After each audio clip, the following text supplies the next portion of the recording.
मनुष्य चाहे कितना भी प्रयास क्यों ना कर ले, कितना भी प्रयत्न क्यों ना कर ले, उसे अपने कर्मों का फल तो भोगना ही पड़ता है। चाहे मनुष्य कितना ही प्रयत्न कर ले, लेकिन वह कभी अपने कर्मों से बच नहीं सकता। जैसी करनी वैसी भरनी, यह वाक्य तो आपने सुना ही होगा। अर्थात जैसे आप कर्म करोगे वैसा ही आपको फल भी प्राप्त होगा। लेकिन मेरा एक प्रश्न है, क्या आप इस बात पर यकीन करते हैं कि जैसा आप कर्म करेंगे वैसा ही आपको फल भी मिलेगा? अब आप में से अधिकतर लोगों के मन में यह प्रश्न जरूर उठ रहा होगा, क्योंकि इसमें पूछने वाली बात क्या है? ये तो सत्य ही है कि जैसे हम कर्म करेंगे वैसा ही हमें फल भी मिलेगा। लेकिन एक बार के लिए आंखें बंद करके अपने आप से यह प्रश्न कीजिए, देखिएगा कि आपको इस प्रश्न का उत्तर स्पष्टता से नहीं मिल पाएगा। कहीं ना कहीं आपके मन में एक संशय जरूर होगा कि क्या यह बात सच है या झूठ। दोस्तों, आज इस कहानी से हम समझेंगे कर्मों का खेल। आखिर अच्छे कर्मों का फल अच्छा और बुरे कर्मों का फल बुरा कैसे होता है? बहुत समय पहले की बात है। किसी गांव में एक बहुत ही ज्ञानी पंडित रहता था। एक दिन वह अपने बचपन के दोस्त से मिलने के लिए दूसरे गांव में जा रहा था। उसका वह दोस्त बचपन से ही गूंगा और एक पैर से अपाहिज था। उस पंडित के गांव से उसके दोस्त का घर काफी दूर था। वहां जाने के लिए बीच बीच में कई सारे छोटे छोटे गांव पड़ते थे। पंडित रास्ते में अपनी धुन में चला जा रहा था। चलते चलते उसकी मुलाकात एक व्यक्ति से होती है। रास्ते में उसे एक आदमी मिलता है जो ऐसा लगता था कि वह किसी का इंतजार कर रहा था, और वह भी पंडित के साथ चलने लगता है। उस आदमी को देखकर पंडित बहुत खुश हो जाता है। उसने सोचा, चलो अच्छा हुआ, साथ साथ चलने से उसका सफर आसानी से कट जाएगा। बात की शुरुआत करने के लिए उस पंडित ने उस व्यक्ति से उसका नाम पूछा तो उसने अपना नाम धर्मराज बताया। पंडित को यह नाम कुछ अजीब सा लगता है, लेकिन उसने नाम के विषय में कुछ और पूछना उचित नहीं समझा। दोनों धीरे धीरे साथ में चल रहे थे। तभी रास्ते में एक गांव आता है। गांव का प्रवेश द्वार आते ही धर्मराज ने पंडित से कहा, तुम आगे चलो, मुझे इस गांव में एक काम है, मैं तुमसे आगे मिलता हूं। पंडित ने कहा, ठीक है। वह आगे रास्ते में चल देता है। कुछ देर बाद उस गांव में खबर फैली कि एक व्यक्ति को सांड ने अपनी सींग में फंसाकर मार दिया है। जैसे ही सांड ने उस व्यक्ति को मारा, ठीक कुछ ही देर में धर्मराज पंडित के पास आ गया और फिर दोनों चलना शुरू कर देते हैं और चलते चलते एक दूसरे गांव के द्वार पर पहुंच जाते हैं। उस गांव के बाहर एक बड़ा और विशाल मंदिर बना हुआ था। वहां पर आराम करने की सुविधा काफी बढ़िया लग रही थी।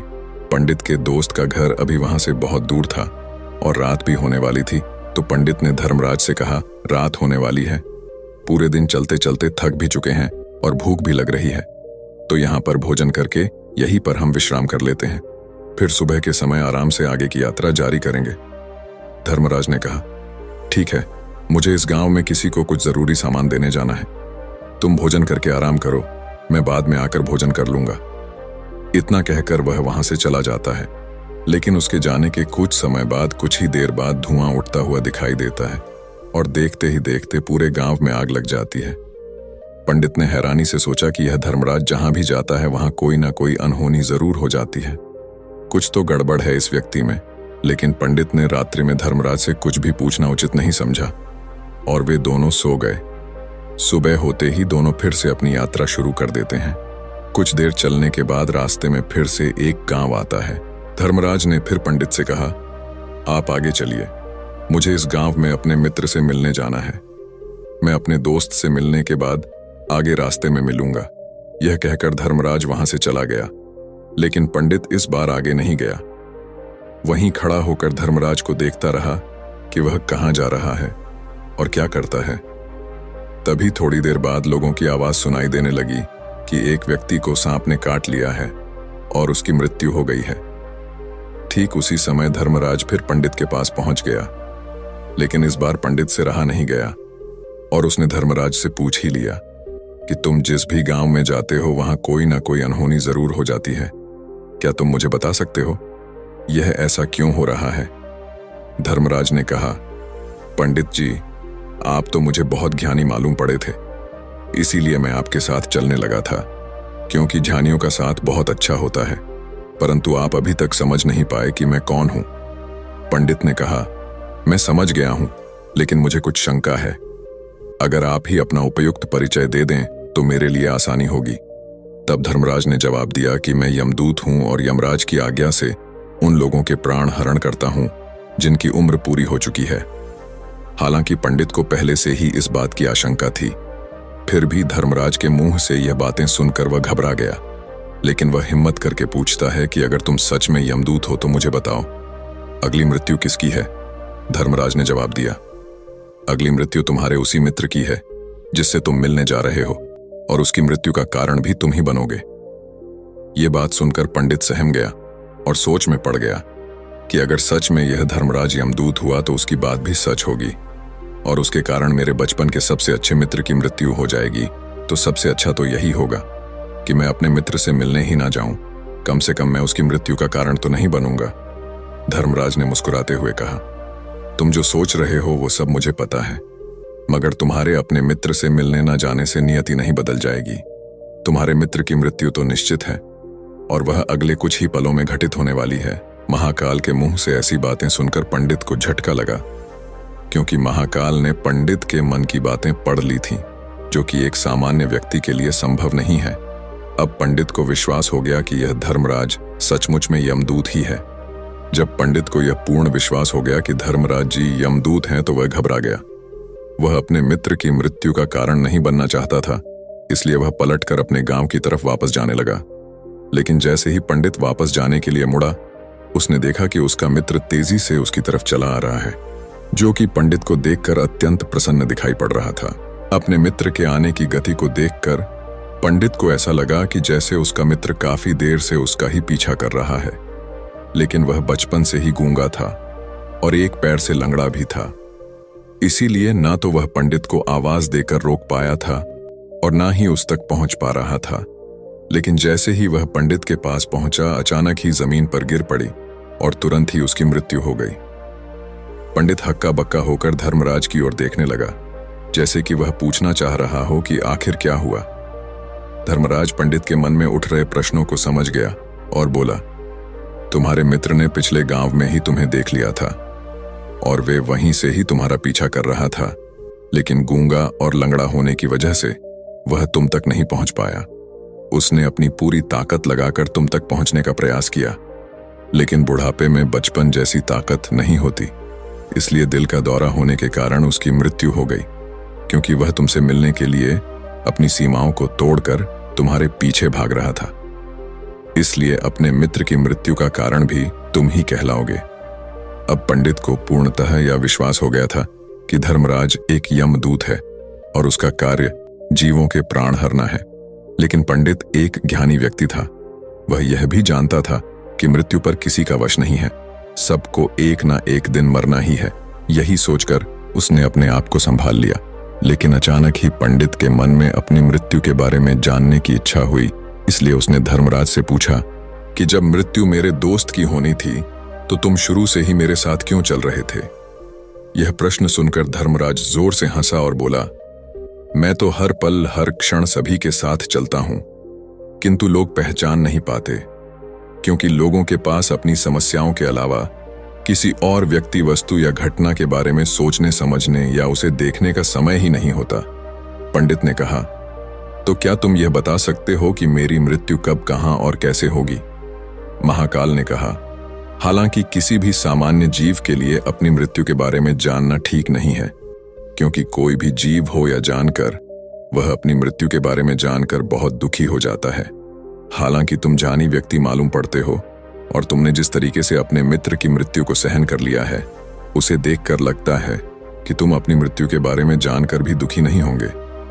महाकाल ने कहा, तो सुनो, तुम्हारी मृत्यु आज से ठीक 6 महीने बाद आज ही के दिन किसी दूसरे राज्य में फांसी लगने से होगी, और सबसे हैरानी की बात तो ये होगी कि तुम स्वयं ही खुशी से उस फांसी को स्वीकार कर लोगे। इतना कहकर धर्मराज वहां से चला गया, क्योंकि अब धर्मराज के पास पंडित के साथ चलते रहने का कोई कारण न था। इसके बाद पंडित ने अपने मित्र के शरीर का अंतिम संस्कार किया और यथाशक्ति उसके क्रियाकर्म करके अपने गांव वापस आ गया। लेकिन कोई व्यक्ति कितना भी ज्ञानी क्यों ना हो, अपनी मृत्यु के बारे में जानकर दुखी तो होता ही है, और मृत्यु से बचने का कोई ना कोई उपाय भी खोजता है। तो पंडित ने भी वही किया।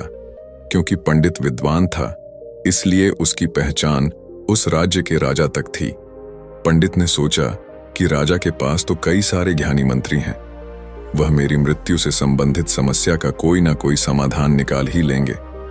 पंडित यही सब सोचता हुआ राज दरबार में पहुंच जाता है और राजा से सारी घटना के बारे में बताता है। राजा ने अपने मंत्रियों को सारी समस्या बताई और उनसे सलाह मांगी। अंत में सभी ने विचार विमर्श करके कहा, अगर पंडित की बात सही है तो उसकी मृत्यु भी 6 महीने बाद ही होगी, लेकिन मृत्यु तो तब होगी जब वह किसी दूसरे राज्य में जाएगा। यदि वह किसी दूसरे राज्य में जाए ही ना तो मृत्यु ही नहीं होगी। मंत्रियों की यह सलाह राजा को भी सही लगी। इसके बाद पंडित के रहने की सारी व्यवस्था महल में ही कर दी गई और राजा के आदेश के बिना उस पंडित से किसी को भी नहीं मिलने दिया जाता था। लेकिन पंडित कहीं भी आ जा सकता था, ताकि पंडित को यह न लगे कि वह राजा की कैद में है। परंतु पंडित डर के मारे स्वयं ही कहीं आता जाता नहीं था। धीरे धीरे महीने गुजरते गए और पंडित की मृत्यु का समय नजदीक आने लगा और अंततः वह भी दिन आ गया जिस दिन पंडित की मृत्यु होनी थी। तो जिस दिन पंडित की मृत्यु होनी थी उसकी एक रात पहले पंडित डर के मारे जल्दी ही सो गया, ताकि जल्दी से वह रात बीत जाए और अगला दिन आ जाए, ताकि उसकी मृत्यु टल सके। यही सोचकर वह जल्दी सो जाता है। लेकिन पंडित को नींद में चलने की बीमारी थी और अपनी इस बीमारी के बारे में वह स्वयं ही नहीं जानता था। तो फिर राजा मंत्री या किसी वैद्य को इसके बारे में बताने का कोई प्रश्न ही नहीं उठता। पंडित अपनी मृत्यु को लेकर बहुत चिंतित था।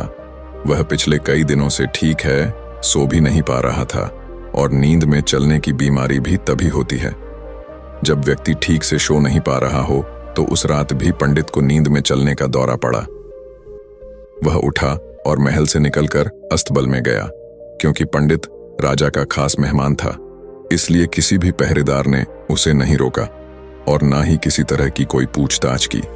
अस्तबल में पहुंचकर वह सबसे तेज चलने वाले घोड़े की पीठ पर सवार होकर नींद में ही अपने राज्य की सीमा से बाहर दूसरे पड़ोसी राज्य में चला गया। इतना ही नहीं, वह दूसरे राज्य के राजा के महल में पहुंच गया। उस महल के पहरेदार ने भी उसे नहीं रोका और ना ही कोई पूछताछ की।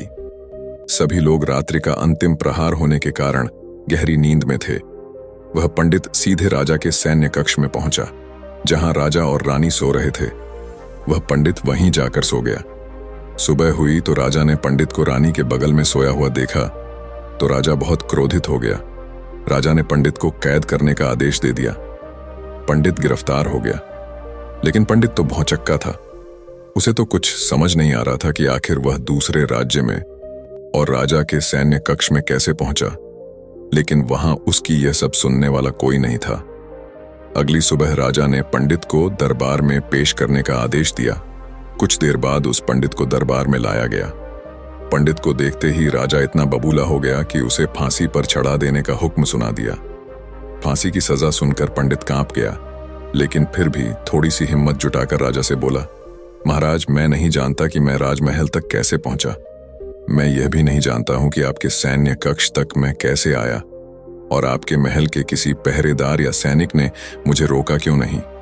लेकिन मैं इतना जरूर जानता हूं कि आज मेरी मृत्यु होनी थी और वो होनी भी जा रही है। राजा को यह बात थोड़ी अजीब लगी। उसने पंडित से पूछा, तुम्हें कैसे पता कि आज तुम्हारी मृत्यु होनी है? राजा के इस प्रश्न के जवाब में पंडित ने पिछले 6 महीने का सारा वाक्य राजा को सुना दिया और बोला, महाराज, मेरा क्या किसी भी सामान्य व्यक्ति में इतना साहस नहीं कि वह राजा के सैन्य कक्ष में राजा की उपस्थिति में रानी के साथ सो जाए। राजा को पंडित की बात में थोड़ा तर्क दिखाई पड़ा, परंतु उसने सोचा कि यह मृत्यु से बचने के लिए धर्मराज और उसके द्वारा अपनी मृत्यु की भविष्यवाणी की कहानी बना रहा है। इसलिए राजा ने पंडित से कहा, यदि तुम्हारी बात सत्य है और आज यह तुम्हारी मृत्यु का दिन है जैसा कि यमदूत धर्मराज ने तुमसे कहा था, तो आज तुम्हारी मृत्यु का कारण मैं नहीं बनूंगा। लेकिन यदि तुम्हारी बात झूठी निकली तो निश्चित ही आज तुम्हारी मृत्यु का दिन होगा ना, क्योंकि जिस राज्य से पंडित आया था उस राज्य का राजा इस राजा का मित्र था। इसलिए इस राजा ने तुरंत अपने 2 सैनिकों को पड़ोसी राजा के पास भेजकर पंडित की बात की सत्यता का प्रमाण मांगा भेजा। भेजे गए सैनिक शाम तक लौटे और उन्होंने राजा को बताया कि महाराज, पंडित जो कुछ भी कह रहा है वह सब सत्य है। पड़ोसी राज्य के राजा ने पिछले 6 महीने से पंडित के रहने की सारी व्यवस्था अपने ही महल में कर रखी थी। पंडित राजा का खास मेहमान था। कल शाम राजा आखिरी बार पंडित से उसके कक्ष में मिले थे और उसके बाद यह इस राज्य में कैसे पहुंच गया इसकी जानकारी किसी को भी नहीं है। इसलिए उस राज्य के राजा के अनुसार पंडित को फांसी की सजा देना ठीक नहीं है। लेकिन राजा के सामने एक नई समस्या थी, क्योंकि उसने बिना पूरी बात जाने ही पंडित को फांसी की सजा सुना दी थी। इसलिए अगर पंडित को फांसी नहीं दी जाती तो राजा के वचन का अपमान हो जाएगा। लेकिन अगर राजा की बात का मान रखा जाए तो बेवजह ही एक निर्दोष व्यक्ति की मौत हो जाएगी। राजा ने अपने सभी मंत्रियों से इस बारे में सुझाव मांगा तो मंत्रियों ने राजा को सुझाव दिया कि महाराज, पंडित को एक कच्चे सूत के धागे से फांसी लगवा दी जाए। इससे आपके कथन का भी मान रह जाएगा और कच्चे सूत के धागे से पंडित को फांसी भी नहीं लगेगी और उसके प्राण भी बच जाएंगे। राजा को मंत्रियों का यह सुझाव पसंद आया और उसने ऐसा ही करने का आदेश दे दिया। पंडित के लिए कच्चे सूत के धागे से फांसी का फंदा बनाया गया और नियम के अनुसार पंडित को फांसी पर चढ़ाया जाने लगा। सभी लोग बहुत खुश थे कि ना तो पंडित मरेगा और ना ही राजा का वचन खाली जाएगा। पंडित को भी पूर्ण विश्वास था यह सूद के धागे से तो उसकी मृत्यु हो ही नहीं सकती। पंडित उस पर चढ़ने के लिए तैयार हो गया, जैसा कि धर्मराज ने भविष्यवाणी की थी कि तुम खुद ही अपनी फांसी को स्वीकार करोगे। लेकिन जैसे ही पंडित को फांसी दी गई, सूत का धागा तो टूट गया, लेकिन टूटने से पहले उसने अपना काम कर दिया था। पंडित के गले की एक नस सूत के धागे के झटके से कट चुकी थी और पंडित जमीन पर पड़ा तड़प रहा था। उस पल उसके गले से खून की फुहार निकल रही थी और देखते ही देखते पंडित का शरीर पूरी तरह से शांत हो गया। सभी लोग आश्चर्यचकित थे और पंडित को मरता हुआ देख रहे थे। किसी को विश्वास नहीं हो रहा था कि कच्चे सूत के धागे से भी किसी इंसान की मृत्यु हो सकती है। लेकिन घटना तो घट चुकी थी। नियति ने अपना काम कर दिया था और धर्मराज की भविष्यवाणी सच हो चुकी थी। दोस्तों, श्रीमद् भागवत गीता में भगवान श्री कृष्ण ने कहा है, जो होना होता है वह होकर ही रहता है। हम चाहे कितनी ही सावधानी बरते, कितना ही उपाय कर लें, लेकिन घटना और घटना की पूरी प्रणाली पहले से ही तय होती है, जिसे हम थोड़ा सा भी इधर उधर नहीं कर सकते हैं। दोस्तों, शायद इसीलिए ईश्वर ने हमें भविष्य जानने की क्षमता नहीं दी है, ताकि हम अपने जीवन को ज्यादा बेहतर तरीके से जी सके। और यही बात उस पंडित पर भी लागू होती है। अगर पंडित ने महाकाल से अपनी मृत्यु के बारे में ना पूछा होता तो 6 महीने तक राजा के महल में कैद रहकर डर डर कर जीने की बजाय ज्यादा बेहतर जीवन जीता। दोस्तों, आपने आज के इस वीडियो से क्या सीखा वह मुझे आप कमेंट में बता सकते हैं। इसी के साथ में उम्मीद है कि आपको आज की वीडियो पसंद आई होगी, तो इस वीडियो को उस इंसान को शेयर करें जिससे यह कहानी सुनने की जरूरत है और उसी के ठीक बाद चैनल को सब्सक्राइब करें। तो चलिए फिर मिलते हैं ऐसी एक और नई वीडियो में एक नए मैसेज के साथ। तब तक के लिए अपना ख्याल रखें। धन्यवाद और नमो बुद्धाय।